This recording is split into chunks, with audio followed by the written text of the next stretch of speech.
Waalaikumsalam warahmatullahi wabarakatuh. Alhamdulillah rabbil alamin, wassalatu wassalamu ala asyrafil anbiya'i wal mursalin sayyidina Muhammadin wa ala alihi wa ashabihi ajma'in. Faqala Allah ta'ala fi kitabihil karim ba'da a'udzu billahi minasy syaithanir rajim, ya ayyuhalladzina amanu taqullaha haqqa tuqatih wa la tamutunna illa wa antum muslimun. وقال تعالى في آية أخرى وإذا قرأت القرآن جعلنا بينك وبين الذين لا يؤمنون بالآخرة حجابا مستورا. أما بعد. Jamaah salat zuhur Masjid Al-Muhajirin rahimahumullah, alhamdulillah pada siang hari ini Allah Ta'ala menghadirkan kita dalam kegiatan ketaatan, yaitu salat zuhur berjamaah.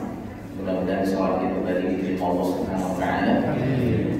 Kita bersyukur kepada Allah Ta'ala, kita masih diberikan sebaik-baiknya nikmat, yaitu nikmatul iman dan Islam. Kemudian diiringi lagi dengan nikmat sehat walafiat. Semoga kita termasuk golongan syakirin, orang-orang yang pandai bersyukur, sehingga nikmat-nikmat tadi itu bisa kita gunakan hanya di jalan penghambaan diri kepada Allah Subhanahu wa Ta'ala. Salam sejahtera kita doakan semoga tercurah kepada manusia pilihan, teladan kita bersama Nabiullah Muhammad sallallahu alaihi wasallam, keluarganya, sahabatnya dan para pengikutnya yang setia dengan akhir zaman, dan semoga kita termasuk umatnya yang berhak menerima syafaatul uzma beliau di hari bangkit nanti. Amin ya rabbal alamin. Selanjutnya kita juga sangat bersyukur bahwa Allah Ta'ala menghadirkan kita di suatu potongan waktu yang sangat istimewa yang disebut dengan Syahrul Azim dan Mubarakun Syahrul Ramadan, ya, bulan yang penuh keagungan dan keberkahan bulan Ramadan. Di bulan ini kata Nabi, semua pintu langit dibuka, tidak ada satupun yang ditutup. Dalam hadis yang lain, semua pintu surga dibuka, tidak ada satupun yang ditutup. Semua pintu neraka ditutup, tidak ada satupun yang dibuka. Lebih daripada itu, dikasih fasilitas lagi, syaitan-syaitan yang membangkang dibelenggu, dirantai, ya. Masya Allah, ini bulan istimewa. Ini bulan yang sifatnya golden opportunity, peluang emas, ya. Kalau para pedagang itu biasanya tahu kapan musim dagang yang menguntungkan, ya. Nah, itu ramai mereka mengambil kesempatan untuk bisa mengejar laba sebanyak-banyaknya, ya. Nah, ini begitulah Ramadan bagi orang beriman. Karenanya kita jangan sia-siakan Ramadan, ya. Kita harus memperbanyak amal baik kita, amal soleh kita, amal ibadah kita, dengan harapan kita akan keluar sebagai muttaqin yang sukses menikmati sajian madrasah Ramadan ini dari Allah Subhanahu wa Ta'ala langsung. Baik, saudara rahimahullah, siang hari ini tema kita agak mengkhawatirkan, ya. Itu judulnya periode paling kelam di akhir zaman. Mengapa kita memilih judul seperti ini? Nanti Anda akan lihat sendiri bahwa memang benarlah periode yang sedang kita jalani sekarang ini periode paling kelam dalam perjalanan umat Islam di akhir zaman. Kita mulai dengan yang pertama. Umat Islam sedang menjalani babak paling kelam di dalam perjalanan sejarahnya. Hilangnya.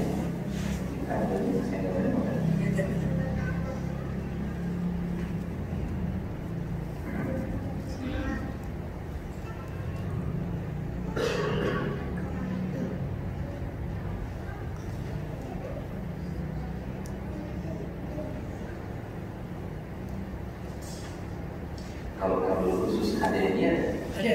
Kalau ada, ya ada. Ini mungkin karena sambungannya. Kami sih. Nggak bisa di.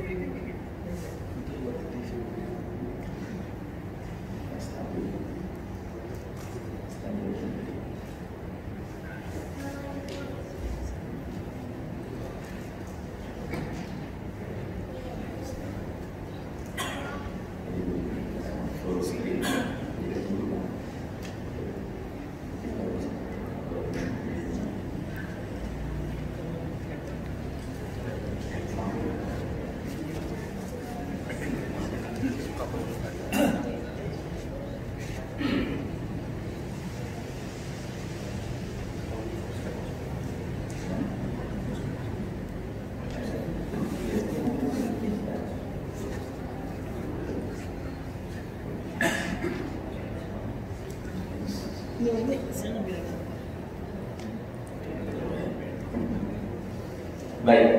kita berharap pembahasan kita ini jadi makhluk yang akhirnya lagi belenggu masih iseng juga. Pengalaman yang udah sih, apalagi kalau kita ngangkat tema Dajjal, banyak kejadian biasanya. Jadi yang layarnya tiba-tiba jatuh lah, yang tiba-tiba angin kencang lah, gitu. Rupanya para pendukung Dajjal nih ya, banyak main dor, ya. Lain lagi kan? Baru dia ngomongin.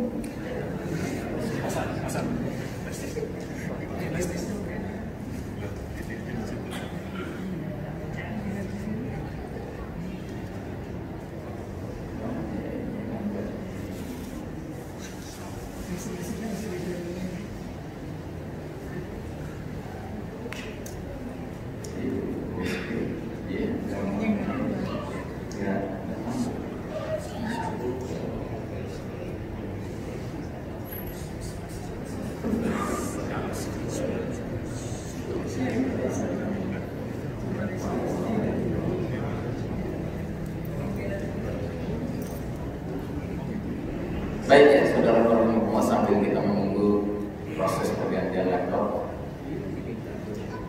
Jadi umat Islam sedang menjalani babak paling kelam di dalam perjalanan sejarahnya. Orang Barat mengistilahkan we are living in the darkest chapter of the Islamic history. Mengapa?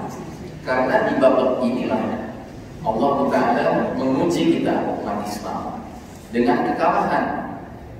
Sedangkan kaum kafir Yahudi dan Nasrani Barat, Eropa, Amerika justru sedang diizinkan Allah memimpin dunia. Saya kira sampai di sini kita sepakat ya. Atau barangkali ada yang ingin mengatakan, Ustaz terbalik Ustaz. Yahudi Nasrani yang sedang kalah, umat Islam yang sedang berjaya sekarang ini. Apa ada yang berpendapat begitu Pak? Kalau ada yang berpendapat begitu, saya sarankan coba berwudu dulu. Ya. Jangan-jangan dari sholat zuhur langsung ke sholat langsung itu. Ya. Jadi nggak bisa ngebedain pagi, siang, malam, sore gitu ya, gelap terang. Jadi jelas Pak, kita sekarang ini sedang menghadapi ujian besar dari Allah. Apa itunya ujiannya? Allah takdirkan kita umat Islam kalah. Dan ini hak Allah sepenuhnya. Sebaliknya justru Allah izinkan Yahudi Nasrani pimpin dunia. Dan tolong garis bawahi kata diizinkan Pak, karena kita orang Indonesia tidak berbahasa ibu bahasa Arab. Kadang-kadang kita kalau istilah bahasa Arab tuh nggak bisa membedakan izin Allah dianggap sama dengan ridho Allah, padahal beda. Ya. Izin Allah itu artinya Allah mentakdirkan sesuatu terjadi. Kalau ridho Allah artinya sesuatu yang sudah terjadi Allah rahmati, Allah memberikan keridhoannya. Begitu. Ini beda. Contoh pencurian yang biasa sekarang dikenal dengan istilah korupsi. Apakah ada pencurian di muka bumi ini bisa terjadi tanpa izin Allah? Ada tidak? Tidak ada. Tidak ada. Sebuah korupsi hanya bisa terjadi karena Allah izinkan dia terjadi. Tapi pertanyaan selanjutnya, apakah Allah itu adalah korupsi? Oh ya, Allah tidak itu adalah korupsi. Buktinya dalam Al-Quran, ketika Allah berbicara tentang koruptor, pencuri, hukumannya itu mengerikan sekali. As-sariqu was-sariqatu faqta'u aydiyahuma. Pencuri laki-laki, pencuri perempuan, potong tangannya kata Allah. Artinya Allah nggak ridho dengan pencurian, tapi hanya bisa terjadi kalau Allah izinkan terjadi. Begitu juga dengan perzinahan misalnya. Ada tidak perzinahan bisa terjadi tanpa izin Allah? Tidak ada. Semua perzinahan hanya bisa terjadi ketika Allah izinkan dia terjadi. Tapi apakah Allah ridho dengan perzinahan? Allah tidak ridho dengan perzinahan. Makanya dalam Al-Quran tidak ada ayat yang bunyinya dilarang berzina. Yang ada bahkan la taqrabuz zina, jangan dekati zina. Boro-boro berzina, mendekatinya saja tidak boleh. Makanya dalam syariat kita ini ada aturan menjaga hubungan antara laki dan perempuan yang bukan mahram. Perlu wanita menutup auratnya, ya, karena ini bagian dari menutup celah-celah pintu-pintu menuju perzinahan. Nah begitu juga dengan kepemimpinan. Allah bisa mengizinkan kepemimpinan itu jatuh ke tangan orang beriman. bisa ke tangan orang kafir, bisa ke tangan orang munafik, itu terserah Allah. Dan ada ayatnya, Allah berfirman, tu'til mulka man tasya' wa tanzilul mulka mimman tasya'. Allah berikan kekuasaan, kepemimpinan, kerajaan kepada siapa yang Dia kehendaki, dan Dia cabut kepemimpinan, kerajaan, kekuasaan dari siapa yang Dia kehendaki. Sepenuhnya kepemimpinan itu terserah Allah mau mengizinkan kepada siapa. Nah, Allah sekarang sedang mengizinkan Yahudi Nasrani mimpin dunia ini. Tapi pertanyaan selanjutnya, apakah Allah ridha dengan Yahudi Nasrani mimpin dunia ini? Ya, tidak. Kepemimpinan yang Allah ridai hanyalah kepemimpinan yang memenuhi dua syarat. Ingat Pak, dua syarat. Ini juga syarat minimal lagi, bukan satu syarat. Apa syaratnya? Silahkan dilihat nanti ini ya. Catat aja dulu surat An-Nisa ayat 59. Di ayat tersebut Allah bicara soal kepemimpinan. Allah berfirman, ya ayyuhalladzina amanu atiiullaha wa atiiur rasula wa ulil amri minkum. Fa in tanaza'tum fi syai'in farudduhu ila Allahi wa rasuli in kuntum tu'minuna billahi wal yawmil akhir. Dzalika khairun wa ahsanu ta'wila. Artinya, hai orang-orang beriman, taatilah Allah, taatilah Rasul dan para pemimpin di antara kalian. Ya. Perhatikan Pak, di sini ada tiga pihak yang harus kita taati. Tapi ketika menyebutkan Allah, itu ada kata taatilah, atiullah. Ketika menyebut Rasul, taatilah, atiur Rasul. Ya. Tapi ketika menyebut para pemimpin di antara kalian, nggak ada atiu di depannya, nggak ada taatilah di depannya. Berarti mentaati pemimpin itu ada syaratnya, Pak. Syaratnya apa? Dua syaratnya. Satu, pemimpin itu harus minkum, dari kalangan kalian. Kalian itu siapa? Awal ayat, hai para orang beriman. Jadi pemimpin yang pantas ditaati hanyalah pemimpin yang beriman. Kalau nggak beriman, nggak layak dia ditaati. Ngapain mentaati orang kafir? Sedangkan orang kafir digambarkan dalam Al-Quran sebagai syarrul bariyah, seburuk-buruknya makhluk di muka bumi.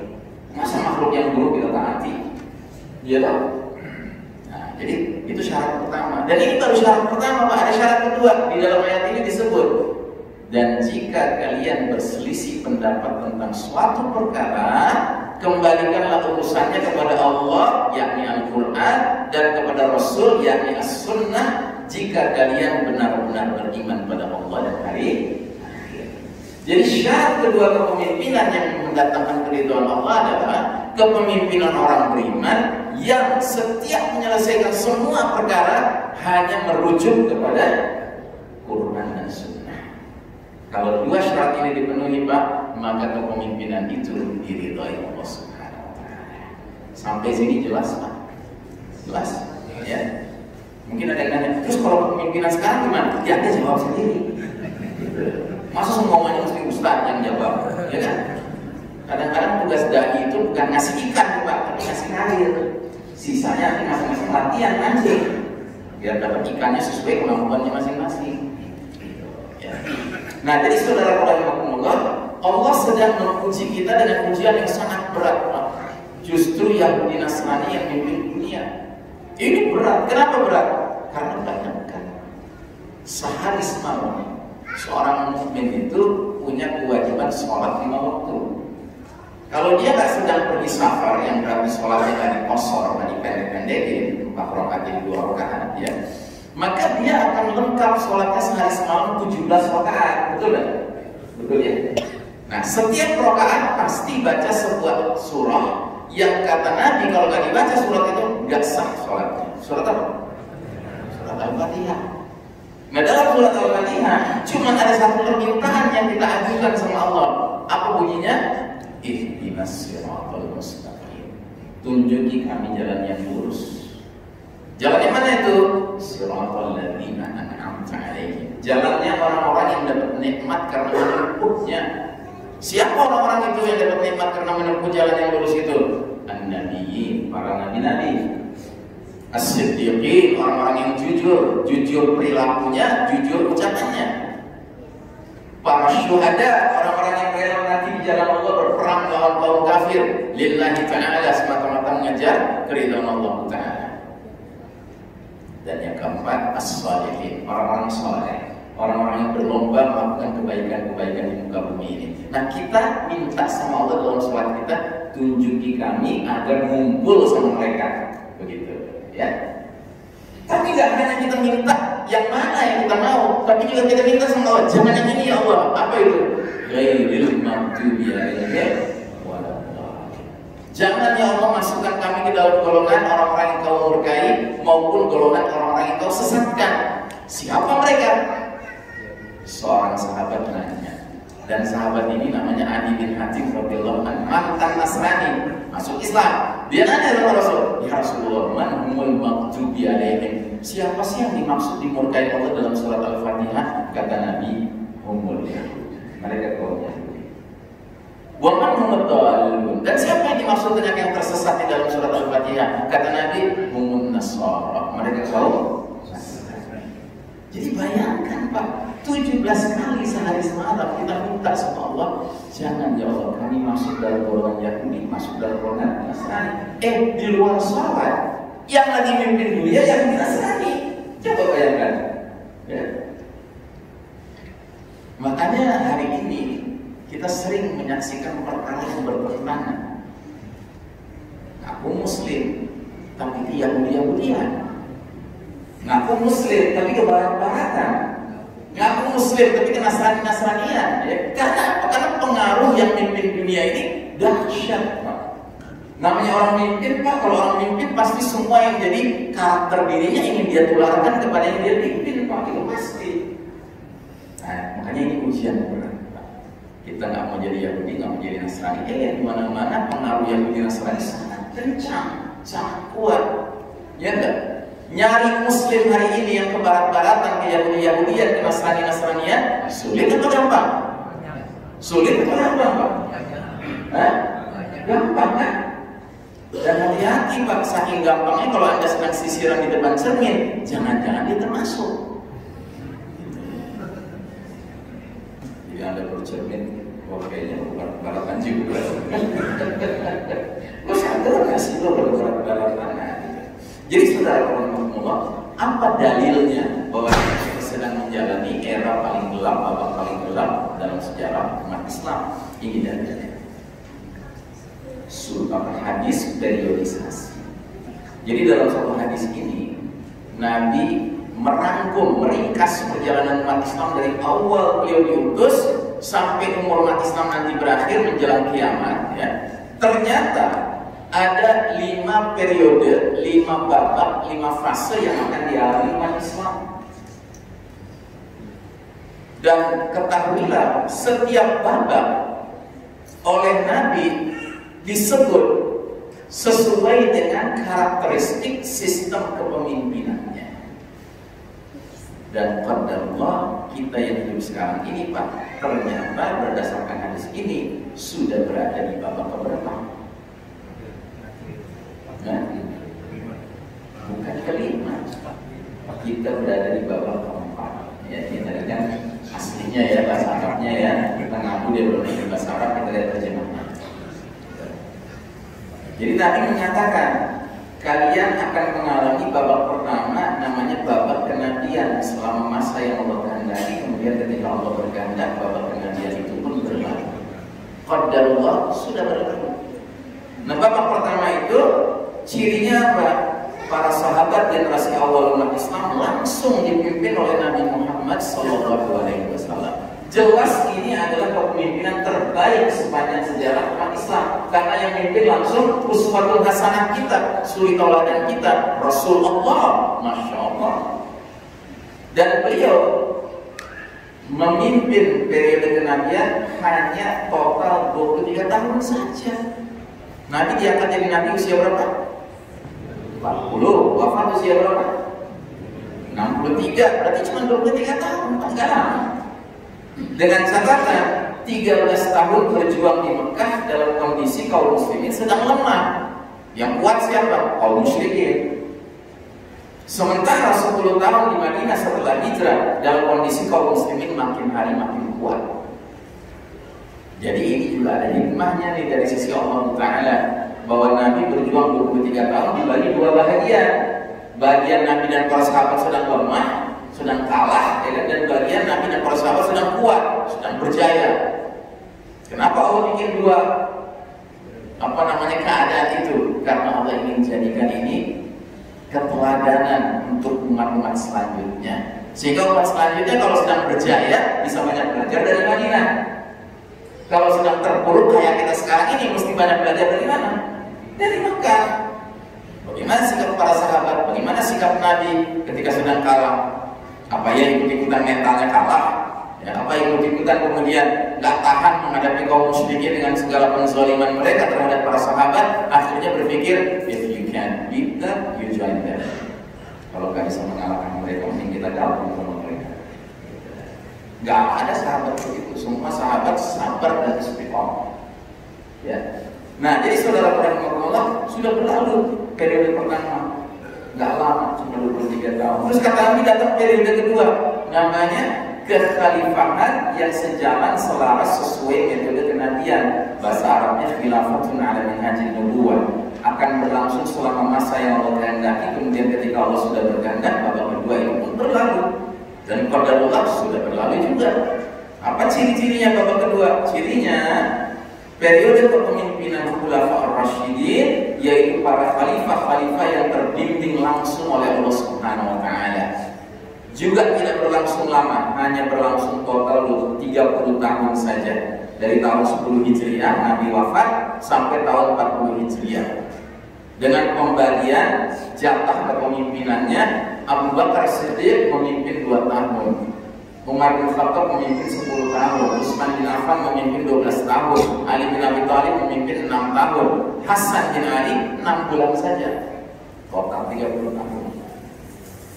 Nah, ini disebut sebagai periode Khulafa ar-Rasyidin, khalifah-khalifah pengganti Nabi yang langsung dibimbing oleh Allah Subhanahu wa Ta'ala. Makanya mereka terdiri dari para sahabat yang juga kelasnya kelas istimewa, Pak. Semua mereka ini termasuk mubasysyirin bil jannah. Sudah dikabarkan berita gembira oleh Nabi akan jadi penghuni surga. Semuanya, baik Abu Bakar, Umar, Utsman, Ali maupun Hasan. Nah, periode kedua ini sistem kepemimpinan terbaik sesudah sistem kepemimpinan Nabi. Ya, sudah berlalu. Terus kata Nabi datang periode ketiga, namanya periode Mulkan Abdon, raja-raja menggigit selama masa yang Allah kehendaki. Kemudian ketika Allah berkehendak, babak ketiga itu pun berlalu dan qadarullah juga sudah berlalu. Nah, apa yang terjadi di babak ketiga? Babak ketiga adalah periode kepemimpinan Mulkan Abdon, terdiri dari para khalifah. Nah, jadi mereka para pemimpin di babak ketiga ini, pemimpin umat Islam, julukannya sama seperti babak kedua, khalifah. Nah, kalau pemimpin tertingginya gelarnya khalifah, berarti sistem bermasyarakat bernegaranya namanya apa? Khilafah. Ya. Kayak kalau pemimpin tertingginya namanya presiden, berarti sistem bermasyarakat bernegaranya namanya republik.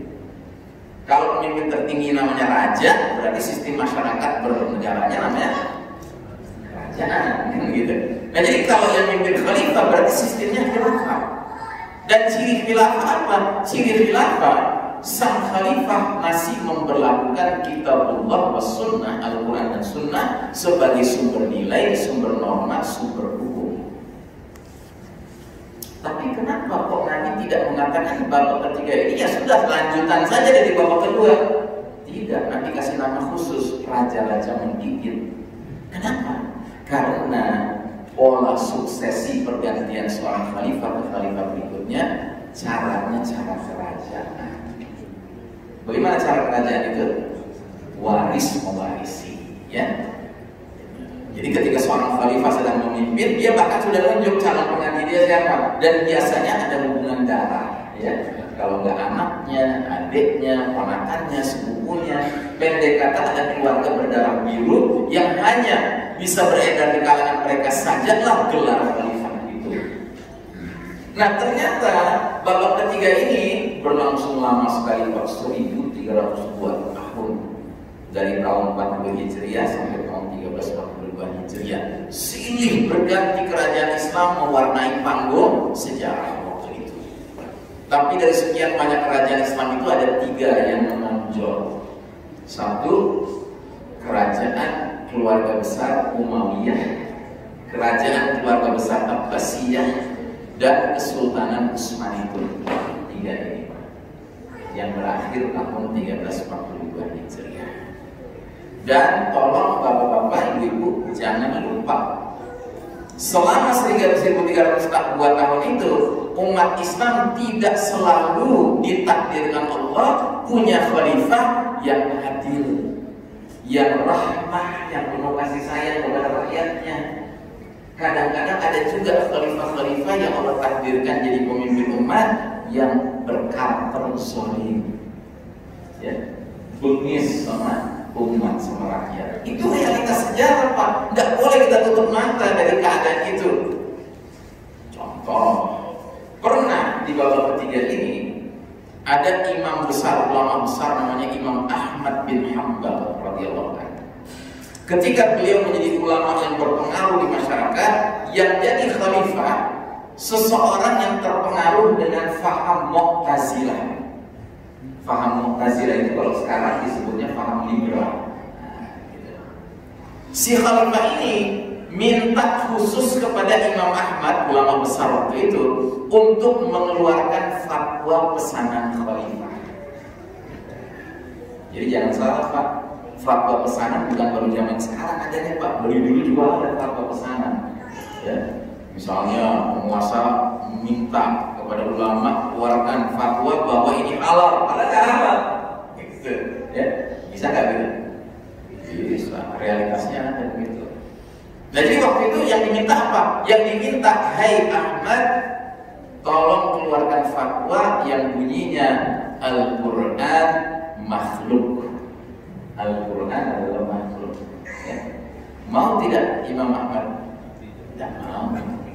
Karena Imam Ahmad nggak mirip seperti ulama-ulama zaman sekarang yang gampang bisa dibeli, disuruh mengeluarkan fatwa atas pesanan penguasa. Tidak, Imam Ahmad ini sabar, istiqamah, ya.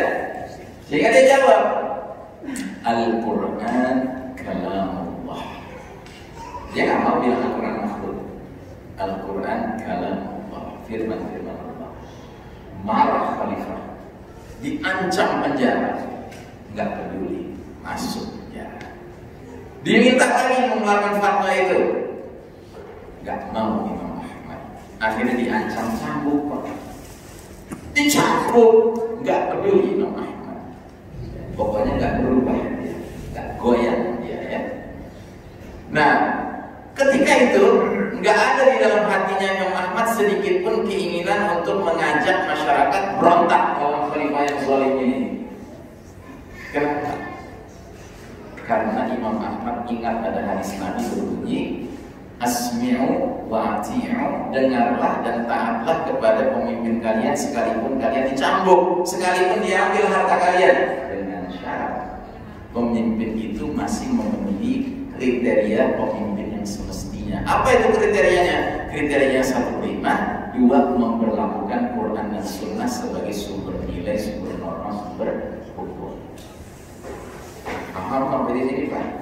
Jadi memang ada hadis seperti itu, harus tetap dengar dan taat pada pemimpin, sekalipun dicambuk, sekalipun dicabut hartanya, diambil hartanya. Tapi pemimpin seperti apa? Pemimpin yang mungkin error secara pribadi, tetapi sebagai pemimpin khilafah waktu itu, dia masih tetap menyatakan Quran dan Sunnah adalah sumber nilai, sumber norma, sumber hukum kita. Ngerti, Pak? Ya. Ini kalau kita mengerti, bingung, Pak. Ya. Kita nggak boleh melawan uli lampu sama sekali, gitu. Ya nanti dulu uli lampu model mana. Kalau cuma sekedar karena dia muslim, ya nanti dulu kita lihat ya pakai nggak Quran dan Sunnah sebagai aturan nilai, norma dan hukum. Ya. Nah ini yang sering nggak jadi nggak mudah gitu umat Islam gitu. Dikira pokoknya kalau pemimpin kudu dengar kudu taat. Gitu. Nah, kalau pemimpin nggak pernah ngajak pada Quran dan Sunnah, ngapain dia dengar? Ngapain kita hati?